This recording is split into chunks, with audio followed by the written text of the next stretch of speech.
কবি সুভাষ মুখোপাধ্যায়ের কেন এলো না। সারাটা দিন ছেলেটা নেচে নেচে বেরিয়েছে। রাস্তায় আলো জ্বলছে অনেকক্ষণ।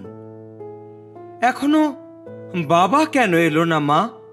বলে গেল মাইনে নিয়ে সকাল সকাল ফিরবে। পুজোর যা কেনাকাটা এই বেলা সেরে ফেলতে হবে বলে গেল। সেই মানুষ এখনো এলো না। কড়ার গায়ে খুন্তিটা আজ একটু বেশি রকম নড়ছে।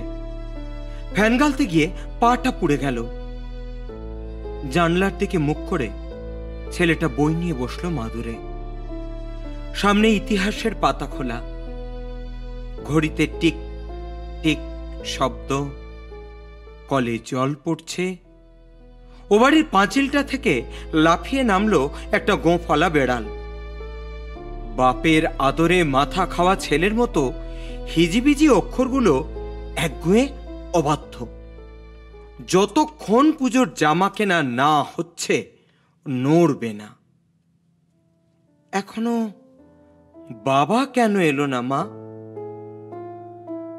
রান্না কোন কালে শেষ, গা ধোয়াও সারা। মা এখন বুনতে বসে কেবলই ঘর ভুল করছে। খুট করে একটা শব্দ, ছিটকিনি খোলা। কে? মা, আমি খোকা। গলির দরজায় ছেলেটা দাঁড়িয়ে। এখন রেডিওর খবর বলছে। মানুষটা এখনো কেন এলো না? একটু এগিয়ে দেখবে বলে ছেলেটা রাস্তায় পা দিল। মোড়ে ভিড়, একটা কালো গাড়ি, আর খুব বাজি ফুটছে। কিসের পুজো আজ?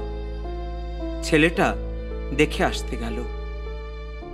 তারপর অনেক রাত্রিরে বারুদের গন্ধে ভরা রাস্তা দিয়ে অনেক অলি গলি ঘুরে মৃত্যুর পাশ কাটিয়ে বাবা এলো, ছেলে এলো না।